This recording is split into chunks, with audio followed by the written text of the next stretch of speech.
Bonsoir à tous, rebonsoir du coup pour ceux qui sont restés. Bonsoir tout le monde. Bon, aujourd'hui j'ai deux invités de taille, Oussam et Ridwan, Salut. qui sont en réalité mes associés. Je suis trop content. Je suis ravi de vous retrouver pour la deuxième édition. On était là l'année dernière, j'avais fait un speech tout seul sur scène et j'ai dit à Julien, est-ce que cette fois on peut revenir à 3? Parce qu'en vrai une aventure entrepreneuriale ça se vit à plusieurs. Et du coup je suis super content aujourd'hui d'être là avec vous. Bon, pour ceux qui ne connaissent pas, en vrai les gars, présentez-vous. Ouais, pas de souci. Alors moi c'est Oussam Yousfi, je suis associé du groupe Kainova, surtout de l'agence Mood, je ne sais pas si vous connaissez. Alors mon but voilà, c'est de structurer tout ce qui est marketing, process, etc. C'est une aventure qui dure maintenant depuis 2 ans. Et voilà, on est très content d'être ici avec Ridwan et voilà. La communication elle est gérée sur place carrément. Vas-y Ridwan. Bonjour à tous, du coup moi c'est Ridwan et pareil je suis associé avec Yovan depuis maintenant 2 ans, on travaille ensemble, même un peu plus de 2 ans je crois. Plus de 2 ans, ouais. Pas de bêtises et voilà on a cofondé Mood ensemble. Moi je m'occupe de toute la partie direction artistique et opérationnelle au niveau de Mood et de Kainova, le groupe. Exactement, donc en gros pour vous resituer le contexte rapidement. En gros on a un groupe aujourd'hui qui possède 6 sociétés dans 6 domaines différents. On a commencé avec de la communication au départ, donc on a une agence qui s'appelle Mood, on fait de la création de contenu pour beaucoup de grands groupes, des TPE, PME, et en fait petit à petit, vu qu'on faisait beaucoup de contenu sur les réseaux, on a eu la possibilité de diversifier nos activités. Aujourd'hui on a une plateforme dans la mobilité, de SPI, où on remet les trottinettes électriques dans Paris, donc pour tous les Parisiens qui sont là, il y a eu des trottinettes qui ont été supprimées, elles sont de retour, et dans l'idée en fait, pour ce type d'intervention, on s'est dit, le mieux, c'est peut-être de vous donner la parole. Et si vous avez des questions que vous jugez pertinentes, nous, on y répond directement. Et si vous n'avez pas de questions, c'est pas grave, on va garder la parole, on va échanger sur plein de choses. Mais je sais que quand on est entrepreneur, en fait, on peut souvent avoir des problématiques. Et le but, c'est d'être le plus précis possible, le plus ciblé, et de vous expliquer peut-être comment nous, on a fait pour gérer certains problèmes.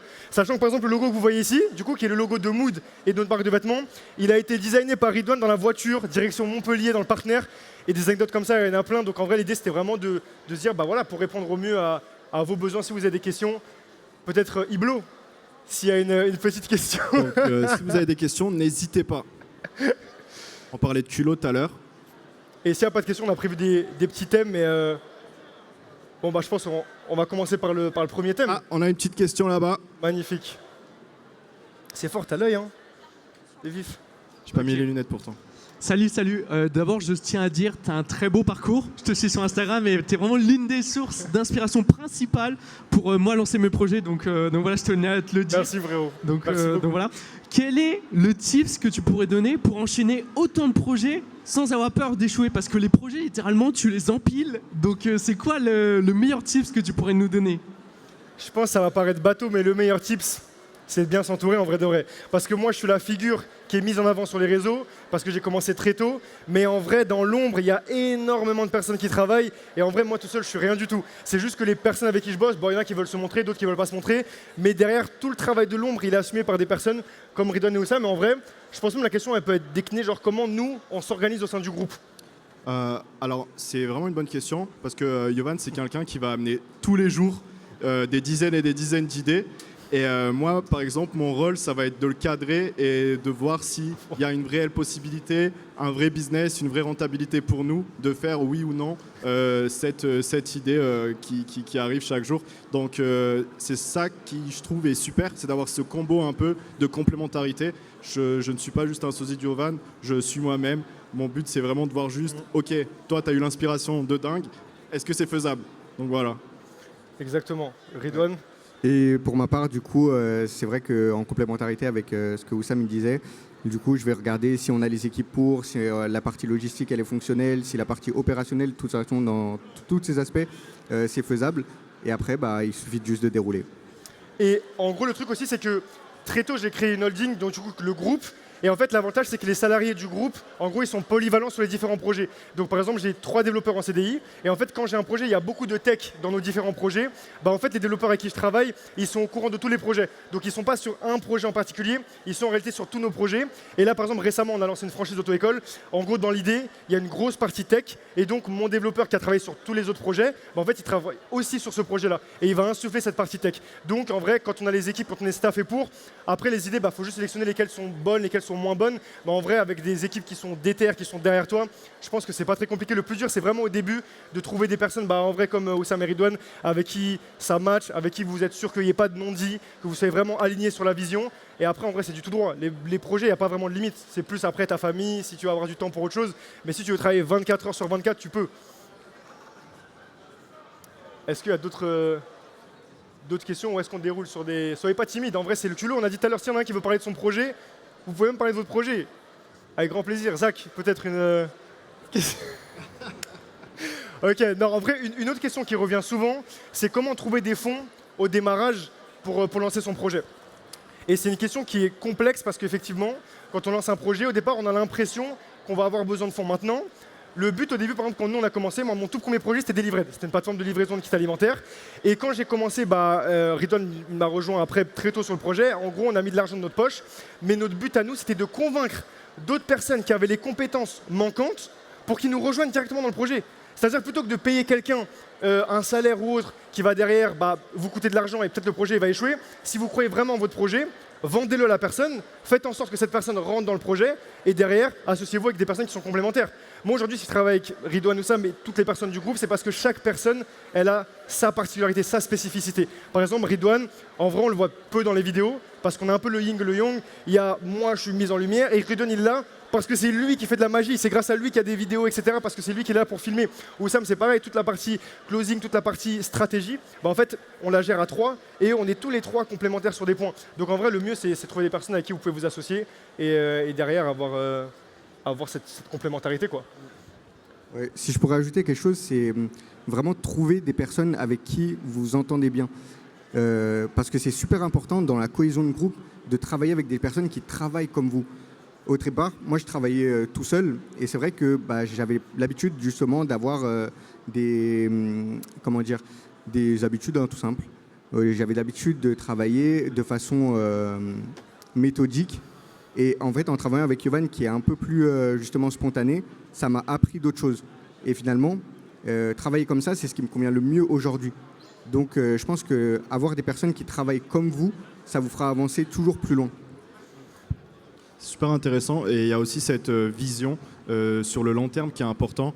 Moi par exemple quand je t'ai rencontré, quand on s'est rencontré en école de commerce, on a eu quelques discussions et j'ai compris directement c'était quoi ton but, c'est de bâtir des projets qui résonnent et qui impactent peu importe le projet.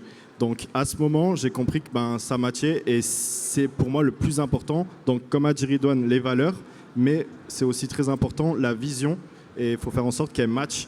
Et c'est pour ça que maintenant on a un trio maintenant qui est assez complémentaire. On dirait un peu une déclaration, le truc. Mais c'est très très très important. Pour moi, c'est vraiment la base. Personnellement, j'ai eu beaucoup d'expérience avec des différentes équipes. Mais quand on a la vision et les valeurs qui sont alignées, c'est juste une belle aventure. Et le temps passe très vite. Et les projets arrivent tous les jours et c'est magnifique. Et justement, en parlant de projet aussi, un point qui est grave important, c'est de trouver un projet, déjà peut-être résoudre une problématique. Il y a beaucoup de gens qui cherchent éperdument un projet, une idée de projet à lancer. Mais en réalité, je pense que le dénominateur commun de tout entrepreneur, c'est la curiosité. C'est-à-dire, au départ, on va regarder autour de nous, est-ce qu'il n'y a pas un problème que nous-mêmes on a rencontré. Ça veut dire, par exemple, nous, quand les trottinettes elles ont disparu, moi j'étais en mode, les trottinettes c'est grave bien. Gaël, mon associé, il était en mode, moi j'utilisais les trottinettes. Donc il a commencé à se renseigner. Mais pourquoi les trottinettes elles ont été interdites? Les décrets, etc., les détails. Et derrière est né de SPI, parce que ça répond à une problématique. Et ça peut être dans n'importe quel domaine. Et je prends l'exemple par exemple de Soulé, qui est juste ici, qui a créé un mouvement qui s'appelle NF. Et en gros, le but du mouvement, c'est de fédérer. Et en fait, il s'est rendu compte que dans notre ville, donc nous, on est originaire de Montreuil, en fait, il y avait un besoin de rassembler différents univers. Parce qu'à Montreuil, il y a plein de talents. Aujourd'hui, c'est un événement centré sur les quartiers. On le sait qu'en quartier, il y a plein de talents, plein de projets différents. Et il y avait plein d'univers. Et on avait du mal à connecter ces univers. Et du coup, il a créé la Not Found Mentality pour justement connecter ça. Mais de base, il était passionné par le projet. Lui, ce qu'il kiffait faire, c'est ça, c'est créer des connexions. Et donc, c'est pour ça qu'à la base d'un projet, vous allez passer tellement de temps que si vous ne l'aimez pas un minimum, si vous êtes juste, vous le faites juste pour l'argent, en vrai, il y a un moment où ça part en burn-out. Parce que même au départ, que ce soit lui, que ce soit moi, on a investi beaucoup d'argent de notre poche. On n'a pas eu peur de perdre cet argent. Mais au final, ça fait partie de l'aventure entrepreneuriale. Et il y a encore un dernier point aussi sur tout ce qu'on voit sur les réseaux. J'en parlais tout à l'heure avec Nicolas. En gros, quand on regarde les réseaux sociaux, LinkedIn, machin, etc., on a l'impression que c'est un monde idyllique. C'est-à-dire on lance un projet et vas-y, le projet directement à trouver des financeurs, des clients, des machins. C'est faux. En vrai, dans toute aventure entrepreneuriale, j'allais dire, en plus, je voulais faire la blague, mais c'est même pas une blague. Je sais pas si on peut zoomer en caméra, mais tout à l'heure encore, on a reçu un mail des impôts Et vas-y, oui, le sourire de Ridwan. On sait ce que c'est. Et du coup, le truc, c'est que dans une aventure, quand vous êtes un minimum passionné, bah, toutes les épreuves que vous allez traverser, en vrai de vrai, c'est pas grave parce que ça fait partie du parcours. Mais si vous n'êtes pas animé par ce que vous faites, bah, en fait, derrière, il y a un moment où ça risque de coincer et vous risquez d'abandonner. Et il ne faut pas avoir peur de l'échec. En vrai, l'échec, ça fait partie de l'apprentissage. On va lancer des projets, on en parlait tout à l'heure. On lance un projet, le projet va peut-être échouer, mais c'est pas grave, on en lance un deuxième. Et l'échec fait partie de l'apprentissage. C'est-à-dire que vous ne pouvez pas apprendre dans la réussite. On n'apprend que dans l'adversité, dans la difficulté. Parce que quand nous, on a des victoires, bah, en vrai, oui, c'est bien, mais on va dupliquer ce qui a marché. Mais c'est surtout quand on a échoué, on se demande pourquoi ça n'a pas marché. Et si vous avez peur de l'échec, bah, vous n'allez jamais vous lancer, alors que en vrai, l'échec, c'est juste une phase obligatoire. Et les gens qui n'oseront pas essayer, ils passeront leur temps à vous regarder en train d'échouer. Et eux, ils seront en mode « Ah, il a échoué, en vrai, j'ai bien fait de ne pas me lancer. » Bah non, parce qu'en vrai, tu t'es lancé, tu as échoué. Tu vas comprendre pourquoi ça n'a pas marché. Tu vas recommencer avec un autre projet. Et après, derrière, ça va peut-être marcher. En tout cas, je vous le souhaite. Donc ouais, dans ce parcours-là aussi, c'est important de ne pas idéaliser les réseaux, un truc. Nous, on montre aussi quand on est au local, on travaille jusqu'à 3h du matin. Moi, je vois pas ma famille. Ma mère, elle m'appelle, elle me dit « T'es où ?» Je lui dis « Je suis encore au local. » Ma mère, elle est triste. Ça me fait mal au cœur. Mais je sais que ça fait partie des sacrifices. Et c'est pour ça que j'essaye, d'un autre côté, de mettre bien mes parents. Mais il y a plein de trucs qu'on montre pas qui sont aussi compliqués dans un projet. Et c'est juste que sur les réseaux, bah, souvent, on montre la partie un peu plus fun. Totalement. Et je pense qu'il y a beaucoup de personnes dans la salle qui ont un projet et leur premier objectif, c'est de savoir aussi s'entourer et du coup trouver des connexions. Et je pense que c'est un bon sujet où on peut parler, c'est comment commencer à bien s'entourer, à trouver des bonnes personnes avec qui déjà s'associer. S'associer, c'est un très gros step déjà. C'est vrai que c'est un gros challenge. Donc je sais pas vous les gars si vous avez des conseils à ce niveau. Ouais. Au niveau du réseau, alors moi j'ai une anecdote. Dites-vous que là on est ici sur scène. Ce matin on était en Espagne avec un client sur un yacht. Les stories elles sont là, ça veut dire que c'est pas je vous invente une anecdote, je sais pas quoi, c'est vraiment réel, c'est encore dans la story du jour.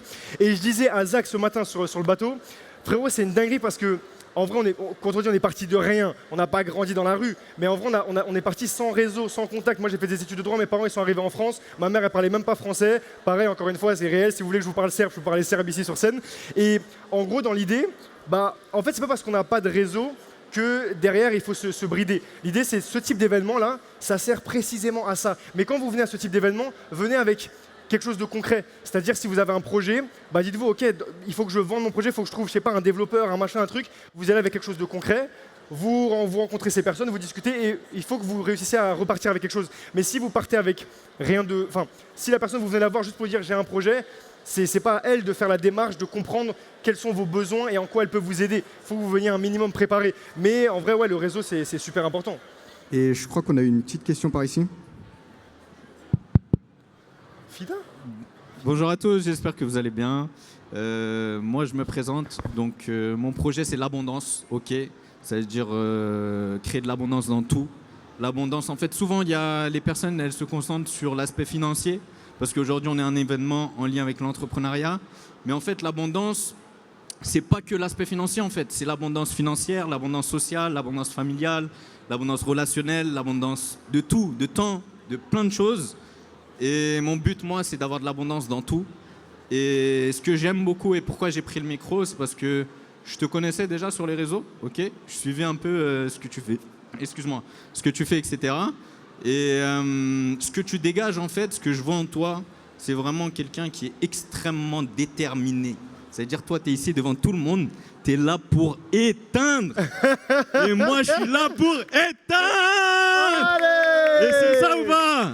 C'est ça, voilà, donc l'abondance, toujours.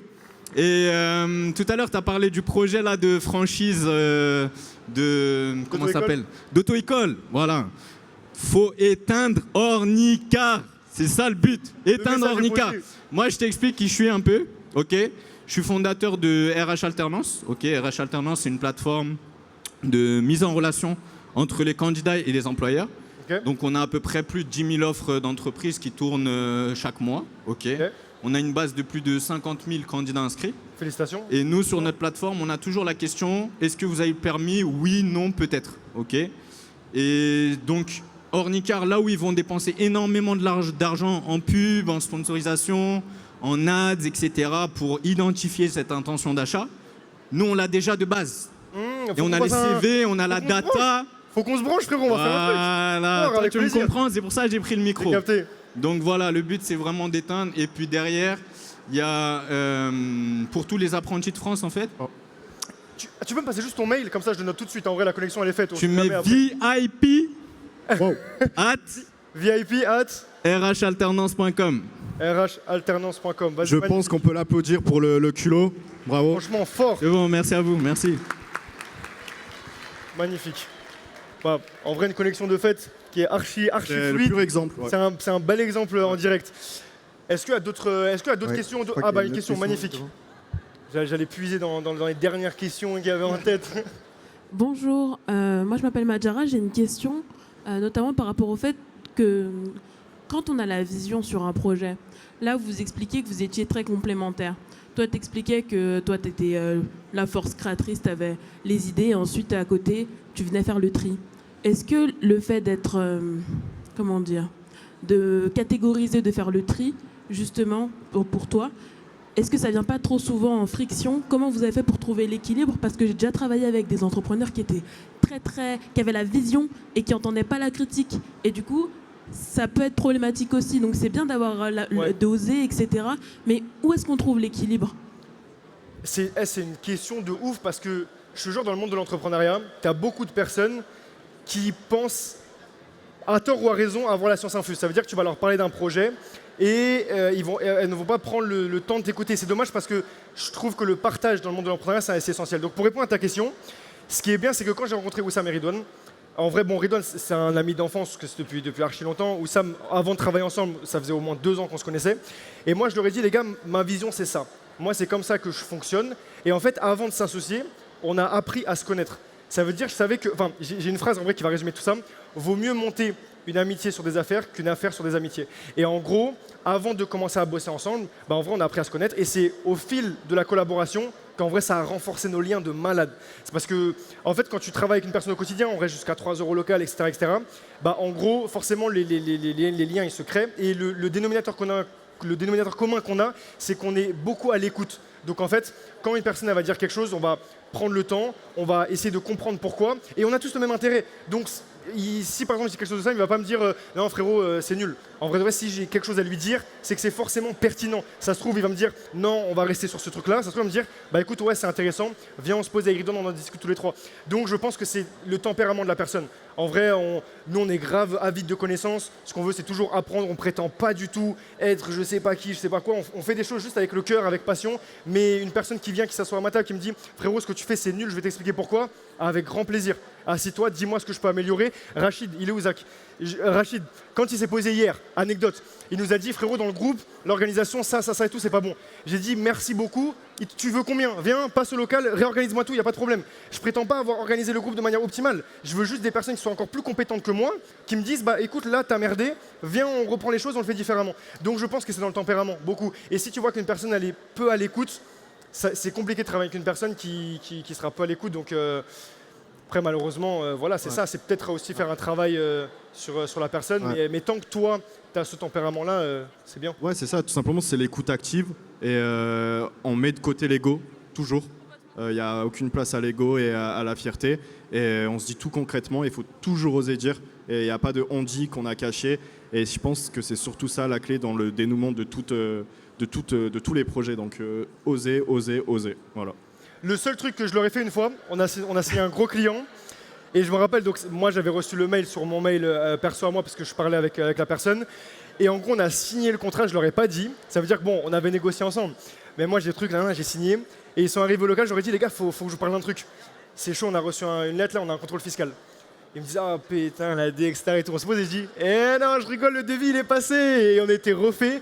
Mais dans l'idée, ce qu'il faut, c'est toujours effectivement communiquer en amont pour pas qu'il y ait des choses où, comme il a dit, des non-dits. En fait, c'est la chose qui sera la plus complexe à gérer si vous avez à un moment une incompréhension et que vous n'avez pas pris le temps d'en parler. Après là, on parle beaucoup le fait de s'associer. Bon, nous trois, on part du principe que une aventure entrepreneuriale, ça se fait à plusieurs. Parce qu'en vrai, tout seul, quand on fait une victoire tout seul, bah, c'est un peu nul. Mais vous pouvez tout à fait commencer tout seul. Hein. C'est pas vous n'êtes pas obligé de trouver quelqu'un. Parce que souvent, l'erreur aussi, c'est de se dire ah, je peux pas me lancer solo, je vais aller ramener un pote à moi que je connais depuis X temps, on va faire un projet. C'est la pire erreur à faire. Je vous parle en toute connaissance de cause. C'est pas parce que vous avez grandi avec quelqu'un, que vous vous entendez bien avec quelqu'un, que cette personne elle va pouvoir vous accompagner dans votre projet. Au contraire, ça se trouve, elle va même vous tirer vers le bas. Vous dire, ah frérot, vas-y, là, ça y est, viens, on rentre. Ou non, ça, c'est pas bon. Ou vas-y, tu vas aller à tel événement, qu'est-ce que tu me fais? Viens, on reste ici.